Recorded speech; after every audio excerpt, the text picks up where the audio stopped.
Welcome to an all-new Nerds to Men. Welcome. By the way, what? Dracula on Netflix. Have you seen it? No. You're like, I know you're like, man, I'm scared. Is it? What's it like? I read the synopsis, but I mean, you can only get so much from a synopsis. I'm Brad Reed. This is Cameo. Oh. John Shack. Oh, Our special guest. I guess. Welcome. Yeah, we'll introduce everybody further here in just a second. But for those who just joined or haven't been watching on Facebook all this time, but Cameo, it is very, very good. It's okay. Did you watch Sherlock? The Sherlock with Benedict Cumberbatch? Mm-hmm. No. Oh, well, it's produced by the same people and some of the same cast and stuff like that. But I thought it was awesome. I thought it was. I think you would like it. I don't think it's scary, but your idea of what's scary and my idea of what's scary are two different things. It's obviously. very different. Yeah, very different. Yeah, but I thought it was really good. So, welcome. That's next. I'm gonna watch this. I want to watch Witcher as well. Oh, yeah. I don't watch that either. People have been telling me Witcher is good. I watched a few episodes, and I liked it. You know, I remember watching a few episodes, and I think I was editing or doing something where I was just kind of half paying attention. Uh-huh. And later on, I was telling my wife, I was like, "Who was Henry Cavill on this?" The main guy. The main character, yeah. So I was like, I need to go back and rewatch it. Uh-huh. So that, yeah. But It's Henry Cavill. Yeah. Just Yeah. guy with a long white hair. Yeah, You know? exactly. The main character that's been talking this whole time. So I'm not a very good candidate to tell you if it's very good or not because I've been halfway watching it. So That's fair. Is it anywhere close to Game of Thrones? No, I don't think so. Because it was kind of billed as like, oh, this will be the next Game of Thrones, or for people who love Game of Thrones, and I'm like, it's somewhat similar for sure, but not as good. Sean said Witcher is great. Well, there you go. That's my brother. There you go. Sean thinks it's great. Okay. Yep. Shout out to you. Now I think it's no also shout outs. Yeah. We don't do shout outs here. This isn't You did one at the top. I know. this isn't a radio station, Cameo. I remember We don't do shout outs or requests or birthdays. I do that was birthdays. on the Happy sports channel. birthday. Yeah, Shaq. Sometimes. He does birthdays. Oh yeah. Sometimes. Nice. Not all the time, but sometimes. Do you do bar mitzvahs? I will. I mean, You don't discriminate? no, not at all. Okay. Not at all. Yeah. Well, there you go. Why would he? I mean, I don't know. Yeah, man. I'm trying to make that money. Yeah. Cash rules everything around him, which that's Cree, but Yeah. he's- Wu-Tang Clan. Ain't normally he nothing. says cream. Yeah. Yeah. But that is John Shack. Let's talk a little bit about your magic and what you do, because I actually wanted to have you on because I've known you a long time. Yeah. Actually, Cameo and us all have a common theme in that we've all worked at Wild. Yeah. 104.9, 97.9 at one point. And then at some point you were on, I think you were on maybe the morning show or something, right? I've done a couple of different shows with them. And then did we do a video together? We might have. There's video of me on Wild's website. Still, I swear there was like some kind of video that we did of you doing something with like you were pulling like thread out of your mouth. I can't remember what was going on, but I think I did it for the website. Nice. Yeah. Yeah. Which you may have forgotten. Yeah. About It's the been little a people. while. I worked with Bobby. Yes, On his show. Yeah, it was Bobby's show. Yeah. And we did a Super Bowl prediction. It was back. Oh, yeah. This was 2010. So 3 weeks prior to the Super Bowl, I had predicted which final teams were going to be in the Super Bowl and also the final score. 'Cause Right. At that point, still one team wasn't in. Right. I predicted the final score and everything. Oh, that's pretty Crazy. sweet. Did you put any money on it? No, of course, because it's a Dang magic it. trick and magic is Oh. fake. Oh well. So Bobby, here's a quick fact. Bobby, the Italian Stallion, is who we are talking about here. I gave him that name in radio. Nice. Yeah. Did you also write his bio? That was pretty clever. No, I didn't. But now I'm gonna have to go read it. He woke up here. What's funny is Bobby was like this young kid, like young, probably 18, 17. Yeah. and he was working promotions, and I was doing nights on Kiss, not like on the weekends. It was not on the weekends, not the weekdays, but on Saturday nights. And so Bobby'd be just coming back from a remote. I'd be like, get in here. And so I'd be like, I'd be like, let's see how many girls will call for you or for me, and we'll see who calls the most. So we go on the air, and I'm like, hey, I'm on the air with Bobby, the Italian Stallion, and yada, yada, yada. Give us a call, 460-9899. Which is still their number, so call them if you want them. Yeah. And request a song, which they won't play. Yeah, so that was how Bobby got his name. And then years later, I remember I was in a Best Buy, and this guy was in front of me, and he was like talking on the phone, and he says, yeah, that Bobby the Italian Stallion stole my girlfriend. I'm gonna beat his ass the next time I see him. And I was like, that's my guy. That's my guy. He told me he started off as a janitor there. Is that true? Oh, I don't know. And now he runs it. He took over for Cisco, right? Yeah, well, he did take over. Promotion is kind of promotions like is like work. the janitor. He wasn't the janitor for sure, but I mean, yeah, it was funny because he was like so young back then. Right. I remember we were downtown. We were down in Norman for like it was for wait, hold on. Game day. Little person said that I'm hiding my face with my mic. Well, no, because I'm trying to hide from my wife. Oh yeah, she knows you're here, man. Yeah, stop hiding your face. But yeah, we in the description, right? We were doing a remote down in Norman with Bobby, and it was raining cats and dogs. We were down at game day, so we were outdoors. So we run into this bar, and I'm like 21, so it's no big deal, 22. But then I'm like, oh crap, there's Bobby. He's like 17. Yeah. Crazy stuff. That's radio stuff, though. Good times. Good times in radio, man. But that's I remember that's how I met you was then, and then. I don't know if you want me to talk about this, but you can. I don't care. I bought a car from him. Yeah. And he worked at a dealership. Yeah. Oh, okay. Just happened to walk in, and there was John, and I was like, "Oh, sweet, nice." What car was it? Mustang. The Mustang, the silver Mustang. Oh, okay. Yeah. And then you traded that for a Frontier that you didn't buy from me. No, I did not. Wow. Actually, that was because I got a really good memory. that's because my wife's sister works at the other Fenton, and she got like some kind of sweet deal on it. So I was like, nice. And they were trying to like make like an end of the year, like, hey. So yeah, I'm bad with cars. Yeah. Like that's actually 3 cars ago, the Frontier. Nice. So. Yes. Since he didn't buy that second car from you, then maybe you should make this one disappear. Ooh, that'd be good. Yeah. That'd be good. Yeah. So yeah, we're talking about we went way down the rabbit hole on radio and stuff. But John, he the reason I want to have you on is you're doing magic. You've done like kind of like probably stuff where you go out in public and I remember at a very young age, like I always wanted to do magic. I thought magic was cool.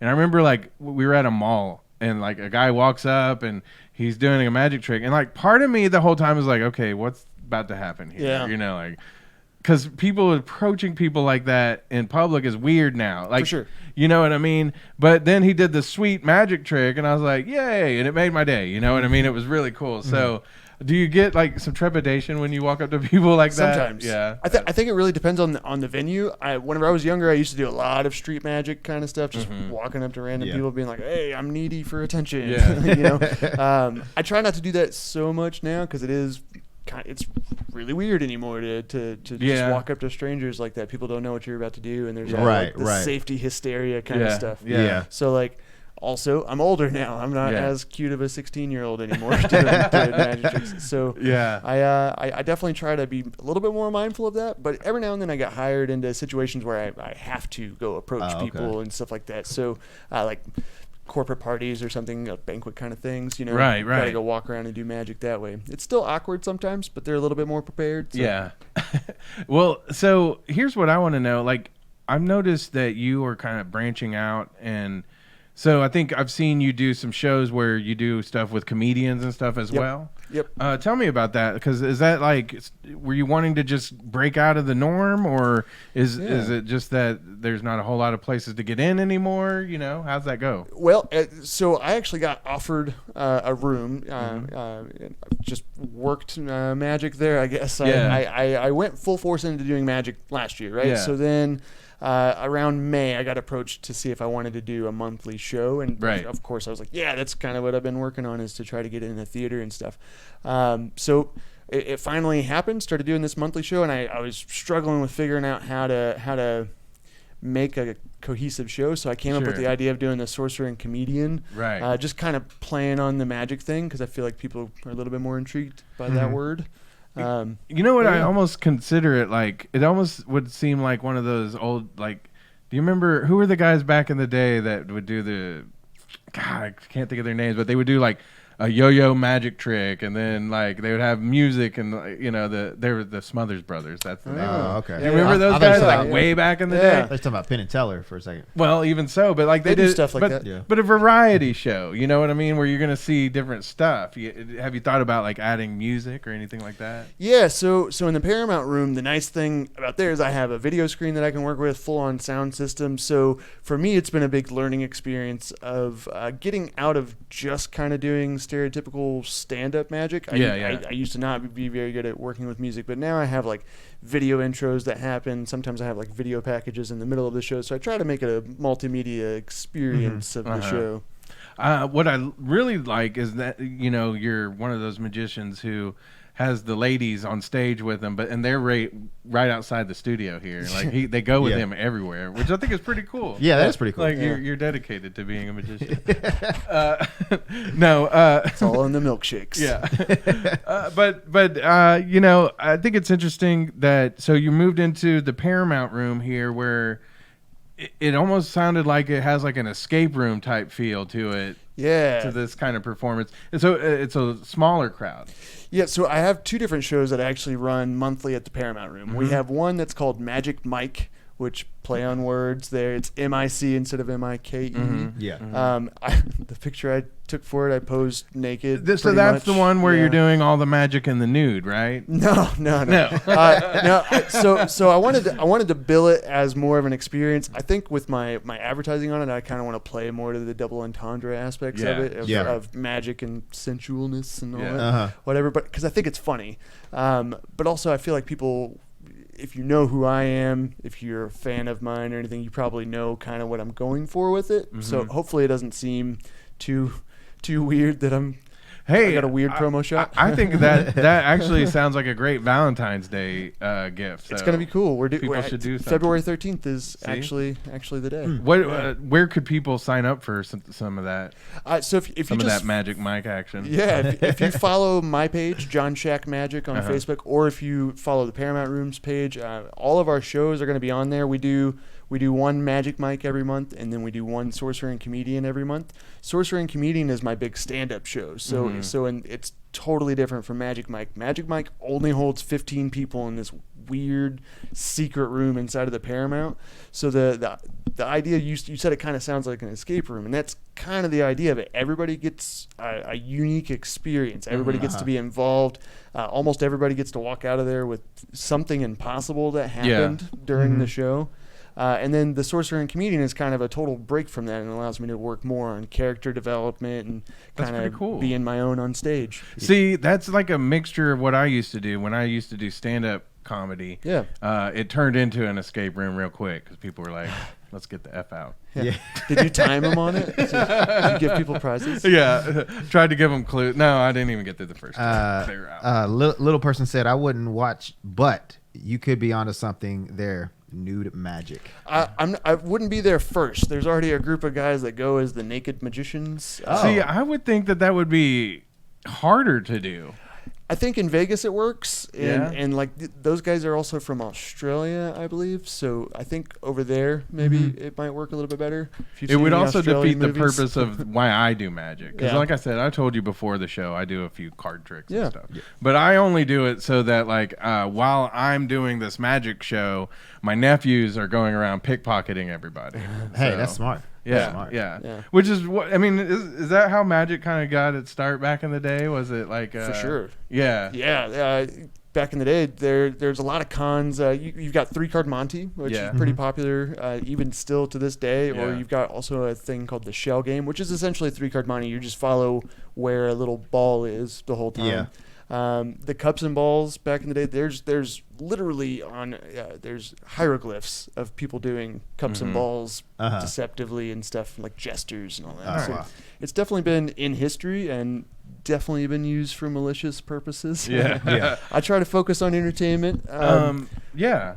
I just here's the thing that I love, man. I love Magic, whether it's at like some guy who walks up to them in the mall to show me some. Yeah. Not that sounded weird, but you know what I mean. Did he have a trench coat on? Yeah, he did, but it was all Magic. I love Magic Johnson. I love his clothes disappear. No, but like the Magic shows at Frontier City. Love going to that kind of stuff. I was actually part of that show for a while. Really? Yeah. With David Thomas. Mm-hmm. Yep. Man, that's so cool. I would love to do that. That's so it was awesome. fun. I mean, there was a lot of magic tricks that I would have never even knew how they did them. Yeah. Did you ever get to cover for him? No. That would have been cool. Yeah, that would have been fun. Yeah. But yeah. And so I wanted to kind of ask you about that. Like now we're in the, a few years ago, like I was real big into David Copperfield. Like, loved him. And he's still great. Yeah, really. And then you saw like the masked guy that was do all this stuff and show you the behind the scenes of how some of that stuff is done. So, and to me though, even though you get an eye like into how some things are really done, it doesn't take away from the fact that somebody has to be really talented to do these things. That's literally what I fell in love with. I love the methodology of it all. Like whenever I was young, I didn't have any money, so obviously I grew up pretty poor.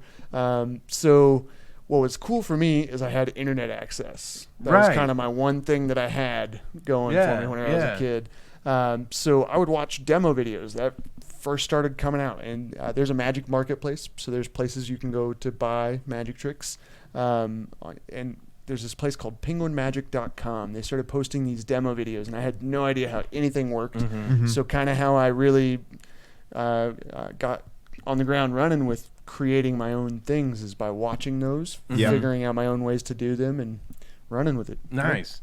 I that's what I was going to say was, so it doesn't seem to take away though the fact that people have more access to like the behind the scenes of it now, if you can do it right and still make it like a show like you've been doing. So is there anything that you can do that would like translate well towards what we got going on here that kind of show us? Yeah. All right, I'll start off with card trick. Here you go, Cameo, some of that devil stuff. Yeah. We'll play to camera here. So you see the 9 of spades there. If we wave just like this, it changes to the Joker, and then if we wave again, it changes to the 5 of hearts. Ooh. We'll do we'll do another one. We'll take the 6 of spades. If we wave it just like that, it changes to the 7 of hearts. Dang. Wait, what? What is that? Which is funny because like how I'm watching it like, okay, I'm gonna figure it out. What in the world? Do you want to do it? You want to do a pick a card? Actually, I should probably stand up.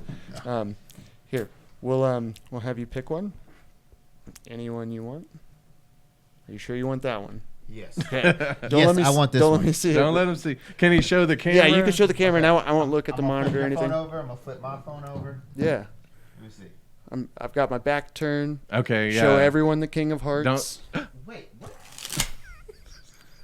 I'm really good at my job, man.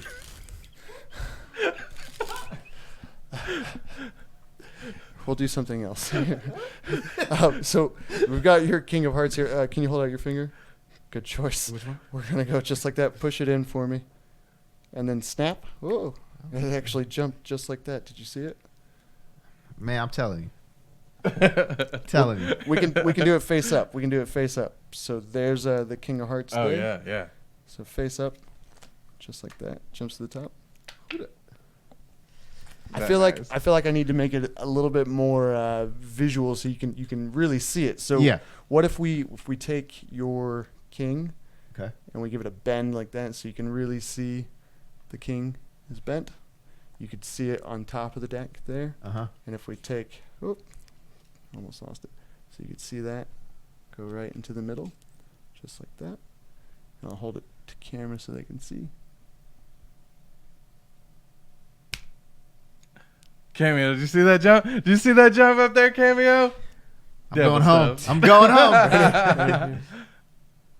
Oh, Cameo. That's crazy. Cameo. That's nuts. You just saw it right in front of you. That's nuts. Ta-da. I remember the first time I've ever, read ta-da on messaging. I was like, what's tada?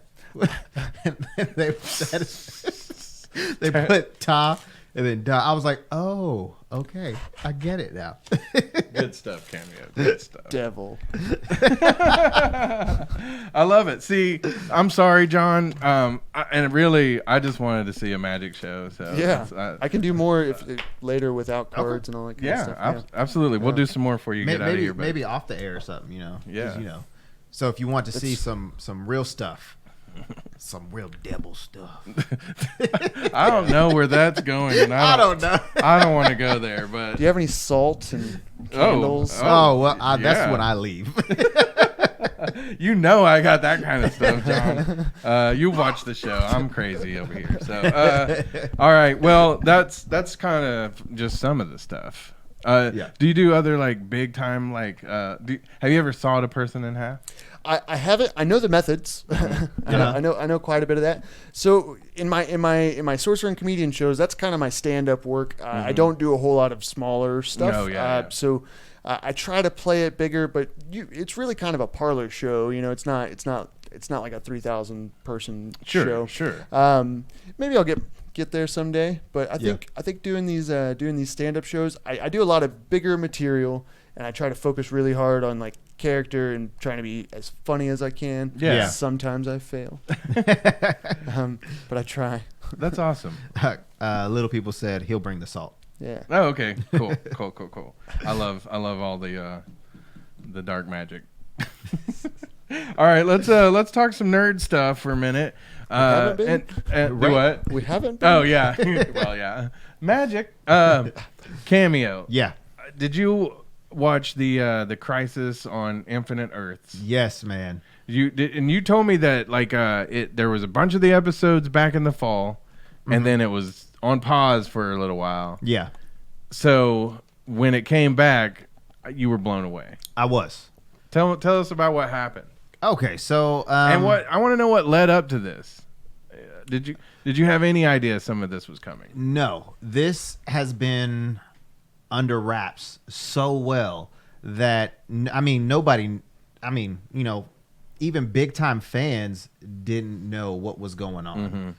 And because I remember, I think it was that evening after. I think it was the next day because the time differences when people can watch it. Yeah. So Grant Gustin, who plays the Flash on the CW, had a picture of him and Ezra Miller, and they're hugging and taking photo ops and whatnot. Right. And he was like, "So glad we kept this on the DL as well as we did," because when you watch, I'm pretty big on watching people talking about like what theories and what possible is going to happen in the shows or the movies. Right. And sometimes they're usually right, but nobody was talking about, at least the people that I watch, were not talking about, Ezra Miller being on scene for the Crisison Infinite Earths crossover. Right. So how did they bring him into, because you see, like in the video that you posted, I haven't seen the episode yet, but you see the two Flashes like talking to each other like, "Oh, your suit looks so awesome. Your suit." Yeah. And I'm sure Kevin Smith crying like a baby. Oh man. Crying like a baby. 3 crying Kevin Smiths. Yes. For him. Yeah. Yes. But how did they bring him into the TV show? And does that open up like the TV and the movie universe to intersect, to cross over? I would love for that to happen because the movies aren't as good as they should be. I mean, I'm not talking about, Wonder Woman or Aquaman or Shazam. Birds of Prey looks awesome. Birds of Prey, yeah. So I'm not talking about those, but the non-successful ones. Yeah. I would love for that to happen because, like I said, some of the movies aren't really all that good. Yeah. But, I mean, it does open up, and I think it is kind of a knock in the face to Marvel because Marvel hasn't touched the multiverse yet. Okay, so I think I see what you're saying, but here's what I think about it in a way is too little too late. It's interesting because back in the day we were talking about like people who were fans of Grant Gustin were mad that he wasn't going to be the Flash in the movies as well. And we said for a variety of reasons they probably should keep it separate.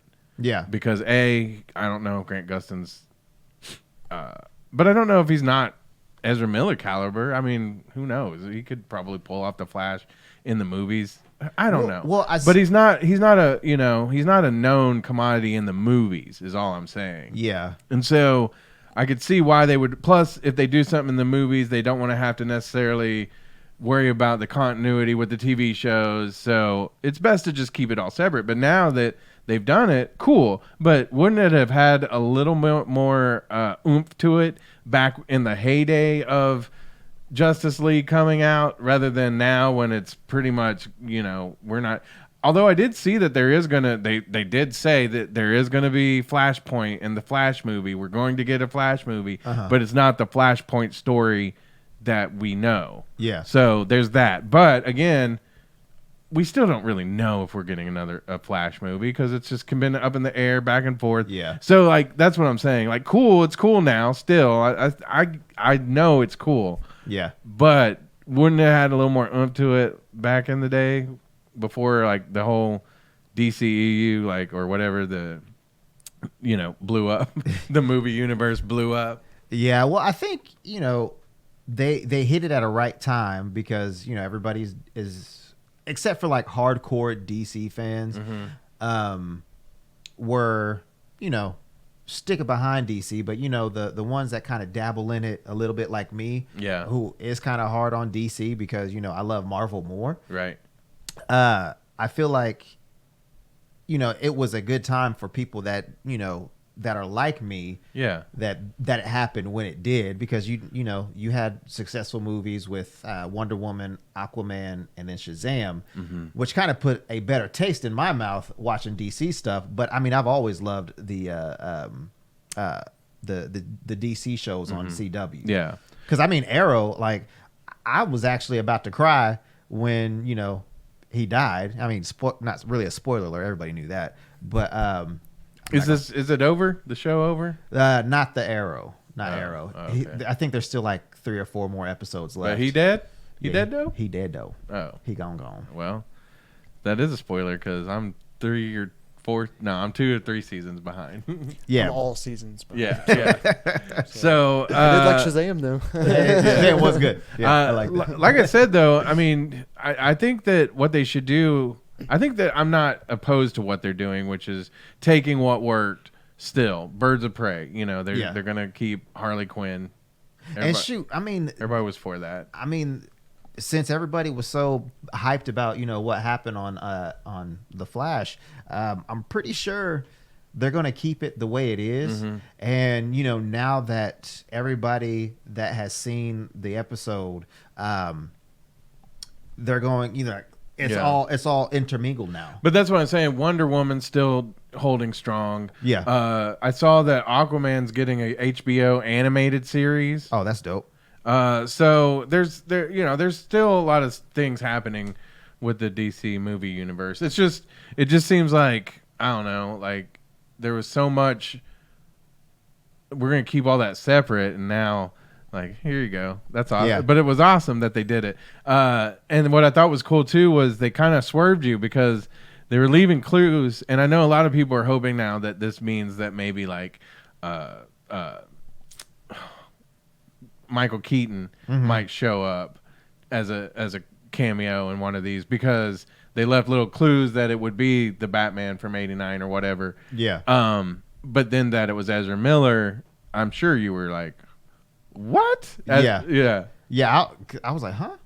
Because it was cool. I forgot how the scene actually went, but it wasn't too much longer than what I posted on our social media. But yeah, he runs into the Star Labs, and Ezra Miller's Flash is there, and he was like, wait, hold up, who? And then they're talking about their suits and whatnot. But I was geeking out. Which Flash do you like better? I like Grant Gustin's Flash better, but I like Ezra Miller's suit. Yeah. So if they could, swap it, I'm all for it. I'm for it. Was Grant the one from Justice League? He was the one from the TV show. Ezra's in Justice League. Yeah. I enjoyed. They both are a Flash, but they're different. I agree. Like I feel like Ezra Miller is he's the one, fanboy Flash. Yeah. Like Ezra Miller, he also has that, that speed talk that Flash does in the animated series at times. Yeah. And then, this Grant Gustin's Flash is more of, the scientific, version of it. Because, obviously Ezra Miller, made that suit because he's smart. So, but it's played. They're both played differently. Gotcha.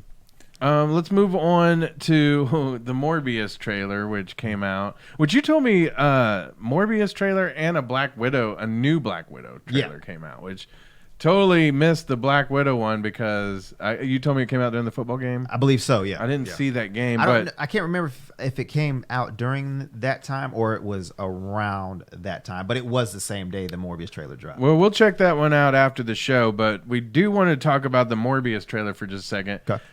Because there was a few things that I thought were surprising in that one. Mainly, we were talking about Michael Keaton. He does show up at the end of this one, Vulture. Yep. So anything else that popped out of that one before we get too far? There was the picture of Spider-Man. I think it said murderer or something. Yeah, and it's funny, too, because that's one of the screenshots from the Spider-Man PS4 game. That's what I heard. Yeah, that's pretty interesting. So, so I think what I'm hearing is that people are speculating with Michael Keaton being in it that, it's a little more tied into the MCU and that we're going to get a Sinister Six movie. We could. I think we might be. I think Sony's trying to move it as quick as possible. So tell me a bit more about Sinister Six, because that's, I think probably you've read the comics and you've seen some of those cartoons. So let me know about who they are. Basically, Sinister Six are the arch nemesis of Spider-Man, and they've been different in different depictions, but in the kind of like how Suicide Squad changes out. Yeah. There have been where it was Doc Ock, the Chameleon, Rhino, Electro, Sandman, and what was the other one? Kraven. And then there's other ones that have other villains, and which I'm assuming could be Morbius, Vulture, Scorpion. Who was the other? Mysterio, because honestly and truthfully, if some people might think he's dead, but how you said there's certain things what people say and how movies they place things in certain ways. Yeah. So I want you to notice. Yeah. And so Mysterio said in Far From Home, I'll show them what I want them to see. So if he tricked Spider-Man's Peter Tingle, then Peter Tingle. then obviously he could trick it again. Right. So I don't think he's dead. So he let them see what he wanted them to see. Yeah. So Mysterio probably part of the Sinister Six. Venom might be part of it. We'll see. Oh, we should have brought down the Morbius over here. I got the action figure right over there. We were too busy looking at the X-Men. I can go get it if you want me to. Yeah, go grab it. Okay, I'll grab it. I don't want to leave Morbius out. He's the living vampire. Which, I'm going to be honest with you, Cameo. Like, I'm a fan of Morbius because I love vampires, but I don't know much about him. I know he's not like... He was created in the lab. So is he more like Man-Bat, Not as much Batman. Yeah. I There's Morbius. So. There you go. I would say that he's more of a like kind of like Man-Bat, and that he was made in the lab. And, yeah. So, but he drinks the blood. Welcome. Which I mean, I don't know too much. Is that what Morbius says? Does he say welcome? No, not really. Like is he a daywalker? Well, like I said, I don't really know much about Morbius other than what I've seen on cartoons and stuff. But in the '90s Spider-Man cartoon show, during the day he turns back to his human form. Oh, okay. And then at night he turns into the vampire. Sweet. So, is there any way to tie Blade into this? No. Oh. Cause I mean, they could if Sony was like, "Hey, Marvel, we'll give you more of Spider-Man if you let Blade have a cameo in a I see what you're saying. in a Morbius movie." Yeah. Because what's his face? Disney owns Blade. So it's funny that Sony and Disney were fighting over Spider-Man not too long ago, and now we're gonna get like this. Like it's almost like Sony is getting the cooler movies. The Venoms, the Morbius with the Sinister Six. Mm-hmm. So I think it's all like going really good for Spider-Man and Spider-Man fans right now, because even if you're not getting the Spider-Man, direct movies, you're getting the peripheral. Yeah, it's kind of like it's kind of sad, but the typical parents are fighting and they're trying to make all the kids happy, so they're just giving them things. Yeah. Well, they call them Disney dads. There you go. Disney moms. So, So there you go. Yeah, you're right.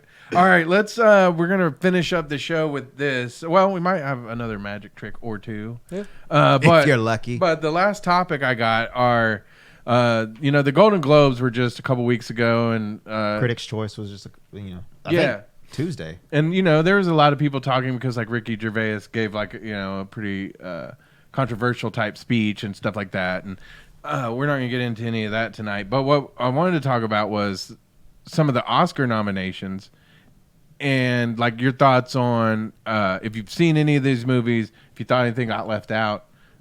So let's talk about the nominations for Best Picture. Okay. And this is actually a movie that I really wanted to see, but I did not get to see it. But Ford versus Ferrari, I believe that had Matt Damon and Christian Bale. Didn't see that one, but it looked really good. So that one looks kind of like an Oscar movie to me. So one of the things I did notice, because I was previewing some of the movies and some of the like best actors, best actresses, stuff like that. And one thing in particular stood out to me. Tom Hanks is nominated for Best Supporting Actor role in Won't You Be My Neighbor. Mm-hmm. Wasn't he Mr. Rogers in that movie? Wasn't he the title character in this movie? So how's he the best supporting actor? Did they count the puppets? I don't know. Like that doesn't make any sense to me. Like maybe it's the trolley. Like we gotta get him in somehow. But, right. But he really did elevate Daniel the Tiger's role. So I don't know. But some of these other movies that stood out to me in nominations were Netflix.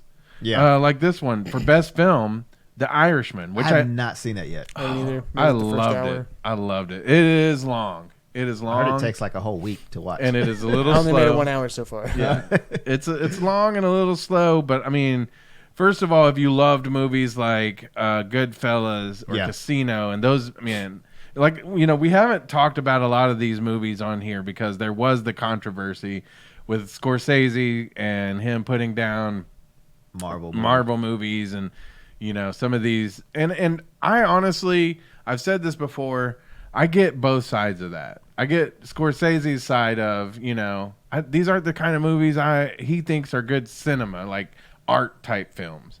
Yeah. Whereas some people don't give a crap about that. No. They just want to go watch a movie and have a great time. And so it's hard to tell anybody that the movies that you love or don't love are good or bad just because you don't love them. Right. So it's opinion. Yeah. And so I can agree with part of that. But that doesn't make me love Scorsese movies any less, because I think he's one of the best to ever do it. I mean, The Departed. Inception. No, he didn't. He didn't do Inception. That was Nolan. Yeah. What was that? What was that other movie that he had? Departed was good. Like I say, Casino, Goodfellas, Gangs of New York. There we go. I don't know why Inception. And I mean, so many more. There's so many more. So does he deserve to win on this one? I'm not sure. I'll read you some of the others, and we'll kind of decide from there. But I loved that movie. I loved The Irishman. I thought it was not as good as all those others that I listed, but still, if you're a big fan, you're gonna love it. This movie I haven't seen, but I really want to see it. It's got a weird synopsis, and we'll read it. But Jojo Rabbit, Taika Waititi. Is that the Hitler one? Yeah, that was during World War II. A lonely German boy's world is turned upside down when he discovers his single mother is hiding a young Jewish girl in their attic. Aided only by his idiotic imaginary friend Adolf Hitler, Jojo must confront his blind nationalism. And I've heard it's great. And it's weird. Is that on Amazon Prime or something? I don't think at this point it would be. Okay. I don't think so. But so again, Taika Waititi, though, he's Mandalorian, Thor Ragnarok. Yeah. So many stuff that this guy has done. I've heard this is really good. So, but again, it's like one of those, like, based off the synopsis, if you didn't know anybody involved, you might be like, no, I'm not watching that. Yeah. Joker, Todd Phillips, Bradley Cooper. Yeah. They're the producers. Of course, Joaquin Phoenix. I'm sure everybody's seen the Joker by now. Yeah.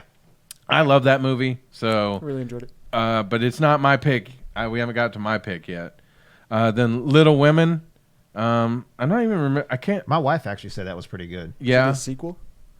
Didn't they? I mean, how many times has Little Women been done like a million times? I think so. I don't know how to say her name. Ronan. Sawars something. Ronan. You know who she is, though. She's. Oh, her. Sawarsi? I don't know. Yeah. Emma Watson is in this. Meryl Streep. Laura Dern. So a lot of.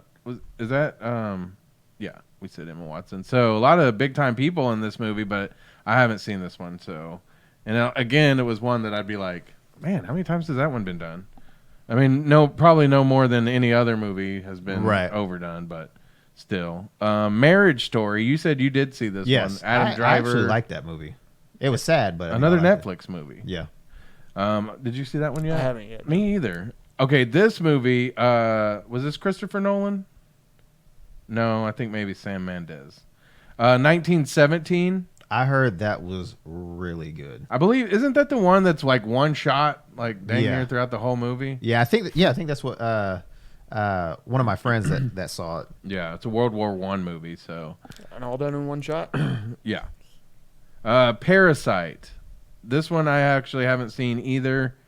But the film synopsis: greed, class discrimination, and a mysterious interloper threaten the newly formed symbiotic relationship between the wealthy Park family and the destitute Kim clan. So I don't know anything about that movie, but for Oscar purposes, I probably ought to check it out. So. Yeah. Okay, here's the one that I pick for my winning movie. This one's nominated: Once Upon a Time in Hollywood. Quentin Tarantino, Brad Pitt, Leonardo DiCaprio. I loved that movie. What did you love about it? I just loved it. There were several things I loved about it. I loved Brad Pitt's character. He was just old school Brad Pitt, just being cool. His fight with Bruce Lee was fantastic. Yeah, I loved that. Leonardo DiCaprio was amazing. His character, where just the wash, like he's on the verge of being washed up, and he's not quite as cool as he used to be. But then they've got Roman Polanski next door, who it'd be like if Bobby the Italian Stallion moved in next door to me, and I was on, I'm on my way out of radio, and he's the king of all media. You know what I'm saying? Yeah, so I'd be like, but. And then just the fact that, spoilers for anybody who hasn't seen it, how it's also about the Manson family, but then it goes crazy and and doesn't go where you think it's going to go. And so that whole end was just like, wow. Like everything in that movie was a build up basically for that end. Oh, yeah. wow. And that's the thing I actually didn't like about the movie. Really? It's all build up. That's all the whole movie is for 2 hours long. Yeah, you're drove me nuts. Really? Yeah. I mean, Just and being that's honest. yeah, no, and that's the thing. That's exactly the thing about movies, I think, is that I could sit there and this is high art to me, and to somebody else they're like, meh. Yeah. You know. Yeah. And it's not invalid that's how you felt about it, because if it didn't touch you that way, Right. it didn't do its job in that way. But I do agree with you about the statements you made. I did enjoy Brad Pitt's character a lot. Yeah. Watching just the way he does things, I think is fun. And I also understand the correlation with Brad Pitt, Leonardo DiCaprio on his way out and all that kind of stuff. Like I get that. Yeah. I just struggled watching it. Like it didn't hold my attention as well as Tarantino usually does. That to me, that's I can totally get with that too. But the only reason that I was kind of set up for that was his last movie, the Western, right, was so slow. Yeah, and did take, like, I had to watch that twice before I liked it. Like the second time, I was like, I like this a little better than the first time. But I just thought this movie kind of had like that. It just had like that cool feel to it. That I enjoyed. But you guys you're definitely right in that I can enjoy, like, I tend to enjoy slower movies anyway. Yeah. So like The Irishman, again, that's a 3-hour movie that takes a lot of like just sitting there taking information in. Yeah. And not I'm not saying it's hard to take in, it's not. But it's just like you have to be committed to it. You have to have some stamina. Yeah, and I enjoy movies that are long and drawn out like that because I want all the info and I can get about it. You know, I feel like. But then again, I can also understand if it's not that way for you, if you're not connecting to that, then it just becomes tedious. Right. I think I wanted to like it a lot, and then it wasn't what I was expecting necessarily. So were any of the movies that were on this list movies that you would have said that was last year's best picture? Joker. I like Joker a lot. Yeah. Joker. I mean, like I said before on when we reviewed it, like I forgot that it was, a DC movie. Like it was cool that it was a standalone, a standalone movie for the fact that, this dude, was dressed up like a clown and, there was Bruce Wayne and his family in the movie.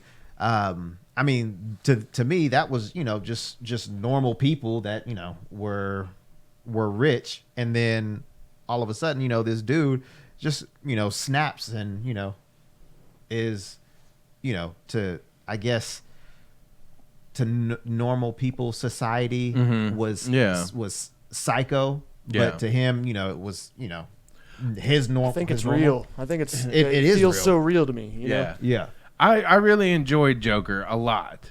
I think that to me, it borrowed enough from Scorsese and like American Psycho that I didn't.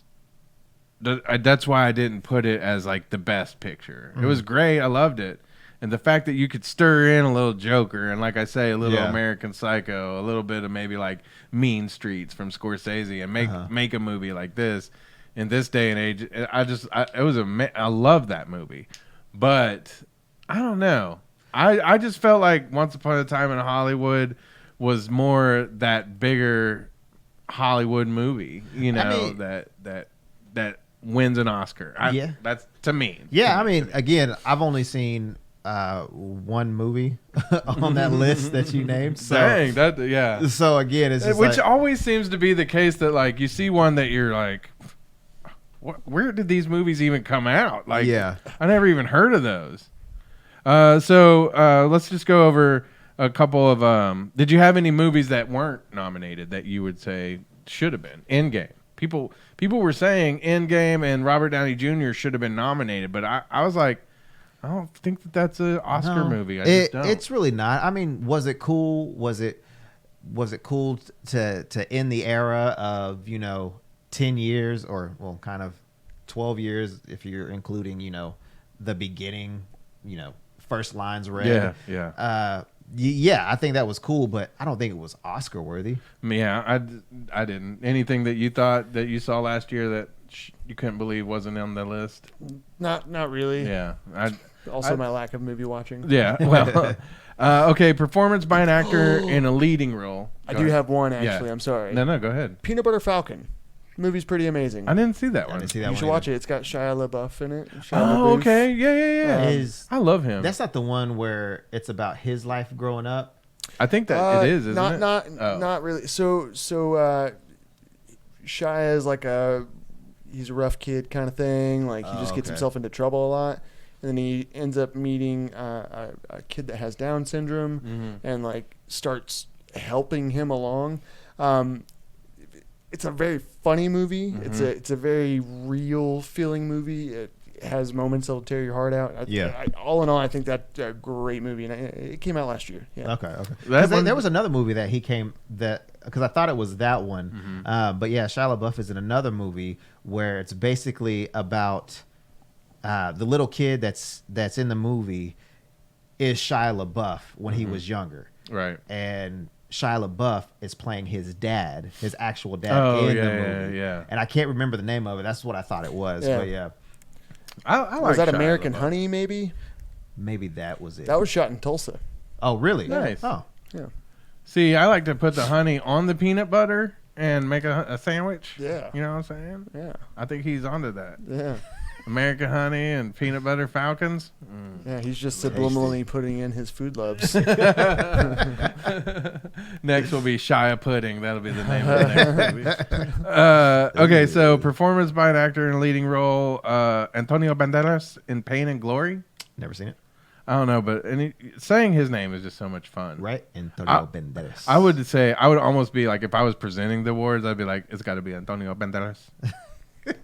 Leonardo DiCaprio once upon a time in Hollywood, when like there was the part where he had just done the scene with like the little girl and all that, and she's like, that was the best acting I've seen in all my life, and he's like, so that was like such a great scene. I love that because you could feel like his like pain and patheticness, even though like he had sit there, he was doing like. He had done such a great performance, it was interesting. Adam Driver in Marriage Story, Joaquin Phoenix in Joker, and Jonathan Pryce in The Two Popes. I bet Joaquin Phoenix wins for Joker. If he doesn't win something, I'd be shocked. Because he had, even like Leo, like, okay, being an actor isn't like such a stretch. You know what I mean? I thought he did great. I don't know about Pain and Glory. I don't know about Marriage Story, but I think Joaquin Phoenix, having to transform into such a character like his will end up winning him. We'll see. And if I don't know, the Marriage Story, Adam Driver, the whole movie was kind of like heart-wrenching because it's, basically the synopsis is, a married couple that, get a divorce. Right. I guess you can call that a spoiler if you like, but it's actually pretty. There's some like light moments in it, but it's also pretty much it should be called a sad story. But yeah, the one thing I didn't like about it was the end. So if you do watch it, just get ready to be disappointed at the end. But I don't think there would have been another way to finish it. So there's also that too. Actress in a leading role. I don't think I've seen any of these movies. God, it's so terrible. Cynthia Erivo in Harriet. Scarlett Johansson in Marriage Story. We talked about Ronan. I don't know how to say her first name. In Little Women. Charlize Theron in Bombshell, and Renee Zellweger in Judy. So I'm just going to go with Scarlett and Marriage Story as my pick, just because I don't know anybody else that was in the movie that I'd seen, and ScarJo's just my lady. So men in a actor in a supporting role, like I say, this one was weird. Tom Hanks in the movie about his main character, A Beautiful Day in the Neighborhood. They're just like bro, Joaquin's winning, but we want you to win something too. Yeah. Anthony Hopkins in The Two Popes, which I haven't seen it. It's on Netflix, but I got to watch it because I was just noting to my mom the other day, it seems like Anthony hasn't been in anything in a while because me and her both love like all his movies. No. The Right? No, it was Ragnarok. Well, when was The Right? Oh, wait, no. Ragnarok was more well, there was another. It was after The Right. It was he was like psychic or something. I can't remember the name of it, but that was a couple years back too. But probably Ragnarok. Around then. Al Pacino and Joe Pesci both for the same movie, The Irishman, and then Brad Pitt in Once Upon a Time in Hollywood. What's funny is every actor in a supporting role: Tom Hanks, Anthony Hopkins, Al Pacino, Joe Pesci, Brad Pitt. Not typically your supporting role guys. No. Right. I'm going to go with Brad Pitt because, like I said, I loved him in Once Upon a Time in Hollywood. The beatdown on Bruce Lee was hilarious. It was great. I heard a lot of people were upset. Like a lot of Bruce Lee fans and and family were but again, the idea that was a reflection of what would happen in real life is absurd because the whole movie is absurd. Like, it doesn't turn out, the way real life was anyway. So, whatever. And plus, I think it's funny, like, I know that it might just be a suggestion, but the idea that probably Bruce Lee wasn't, like, maybe such a badass could very well, I don't know. Well, none of us know. We never met the guy. Yeah, it's kind of funny. I saw an interview with Jackie Chan a while back, and Michael Mann says we three look like the evolution of facial hair. Nice. But I saw this video of Jackie Chan doing an interview, and you could kind of tell that Jackie Chan wasn't too fond of Bruce Lee. Mm-hmm. Somebody said, "Oh, it was Sway." Sway was asking him because he was on Shade 405 or whatever it's called, and he was like, "So tell me about working with the great Bruce Lee." Yeah, and Jackie Chan was like, "Yeah." He was like, he's like, "Tell me what he was like working with," and blah blah blah. And Jackie Chan said, he was good. He knew how to present. He's like, we all train the same way. We all know how to kick. We all know how to punch. We all know how to, do this, and this, and this. But Bruce Lee was, able to present it the way that I guess, Hollywood wanted it to be presented. Yeah. I've always kind of thought he was the Chris Angel of martial arts. Yeah. Yeah. I mean, there's something to that. All right. Lastly, performance by an actress in a supporting role. Kathy Bates and Richard Jewell. I didn't see that one. He was the bomber, like back in the Olympics back in Atlanta. Remember when we were younger? Yeah. Laura, and which I think is produced by Leonardo DiCaprio and some of his people. Laura Dern in Marriage Story, Scarlett Johansson in Jojo Rabbit, Florence Pugh in Little Women, and Margot Robbie in Bombshell. So I'm gonna always go Margot. Me too. Yeah, always go Margot. All right, she's my hypothetical. There's no hypothetical about it. Anyway, that's it for us. But before we go, since we got John Shack here, tell us where people can follow you, where they can, pay for your services. I know that sounds like kind of weird, but it's $100 a trick. Yes, and that also sounds kind of weird. But yeah, tell everybody, and then show us a little something. Yeah, so follow me, John Shack Magic. Shack like the hut, not like Shaquille O'Neal. No confusions there. So yeah, follow me there on Facebook, Instagram, Twitter, whatever. YouTube even. I'm not as active on YouTube right now, but also Sorcerer and Comedian. The one for this month is January 30th. We've got comedian Adrian Corwin doing the show with me. So that'll be my full stand-up thing, and then Magic Mike is the 13th of next month. Good date night. Yeah. So yeah, we'll do another trick. All right. Sweet. I have $1 in here, but I know I'm a magician, and you may not trust me. So would you rather use one of your own dollars? Do I have $1? Did I pick a bad day? Yeah, maybe. I have. Whoa, because here's the thing. I don't know if I have any Uno dollars. Am I gonna get this dollar back? Yeah, I'll give it back to you. Maybe. Sweet. There we go. So the idea is I want to try to take this dollar and turn it into 4 quarters. I mean, it all spends the same. Right. So, I mean, Sure. You wouldn't care all that much if it was not just right a buck, right? No. Yeah, as long as I can get me a candy bar. Yeah. So what I want to do is, can you hold out your fist and squeeze the dollar as tightly as you can? We'll hold it right in front of camera so everybody can see. What we're gonna do is like a Wim Hof method here.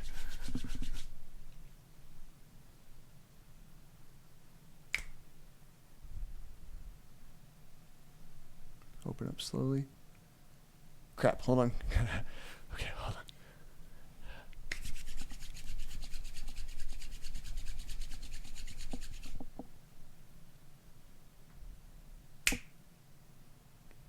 I think I got it. Let's see. Brad, is this one of those fake dollars? Because sometimes this happens. I still get the 4 quarters. Oh, look at my dollar. What? I don't think that's gonna spend. What the H? Oh, yeah. Look at that. That's crazy. And you can see there's no glue, there's no tape, no nothing. Dude. How is that even possible? It's magic, duh. Yeah. I promised you that you'd be able to get a Coke with this. Oh, okay. You're gonna refund me my dollar. Yeah. Thank Do you want to see one more? Yeah, That's amazing. That's crazy. Yeah. You like that? Okay. I've got a couple of things here. Let me hold on. Yeah. Make sure I got it right. Okay. I didn't have it reset from my last time. So we'll do this with you.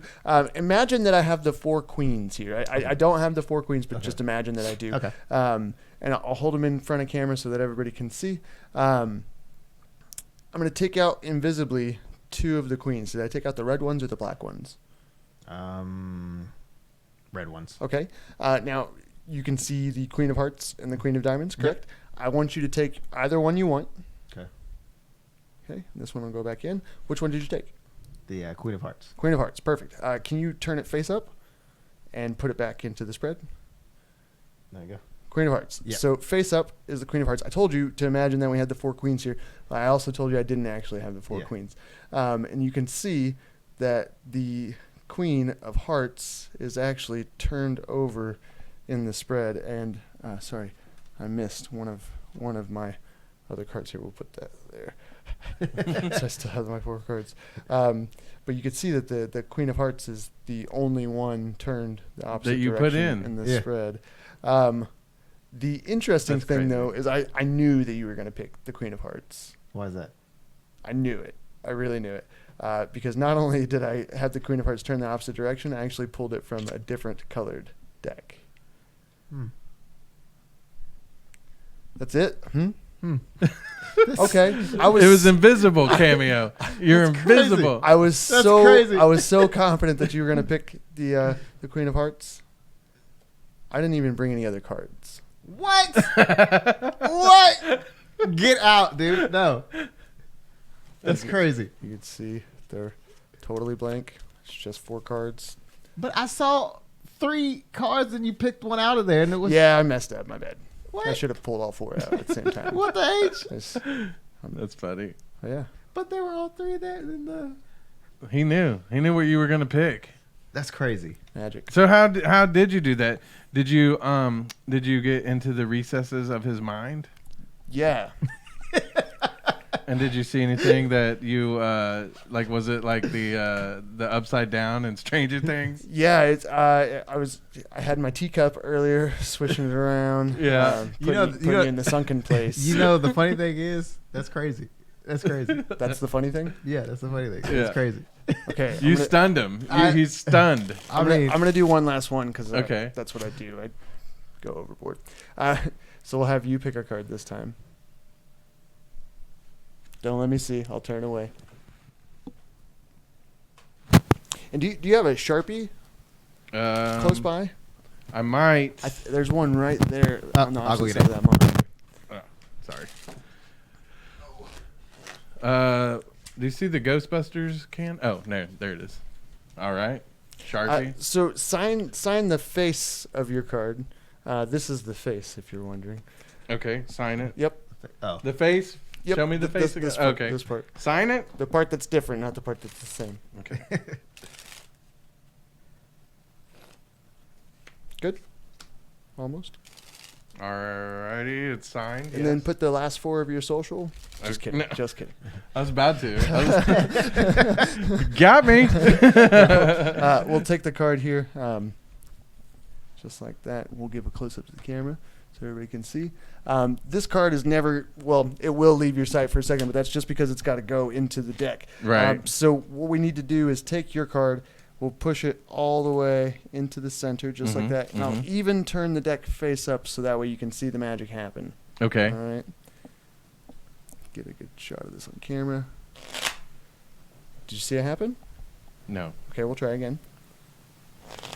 How about that time? I don't think I saw it. Nothing? I mean, I don't think so, but let's do it. Can we do it one more time? Okay. Do it one more One more time. Okay. I think I saw it. Synced it? I think it. Yeah. It actually shot over to my pocket here. Just like that. When did you fold that? No way. Is it the signed one? Is that your signature? Oh my gosh. There's Brad's signature on it right there. That's amazing. Yeah. That's awesome. It's not a bad trick. It would be a lot better if I could take and like wave it like that and get all those wrinkles to come out of it. Yeah, yeah. I can't do that though, because if you just rub, it's like a heat sensitive kind of thing. You just rub, all the wrinkles come right back, and you can keep that forever. That's amazing. Thank you. Yeah. What? Devil stuff. Look at the back of that card. Devil stuff. Ta-da, Cameo. All right, well, I think that wraps it up for us. Cameo, you got your little thing you like to say to everybody when we're getting out of here? Keep it nerdy. Keep a smile on your face. Hey, did you see my dancing? Well, it's in the way now. My dancing Joker. Oh, sweet. Where'd you get that? Online. Nice. All right. Thank you, John Shack. Yeah, absolutely. We'd like to have you on again. Let us know next time. We are glad that you showed up fully clothed for this one. Yes. Yeah, next time I might not. Yeah. Who knows? We'll see. Who It's knows? kind of a personal thing. All right. Thank you, John. Thank you guys.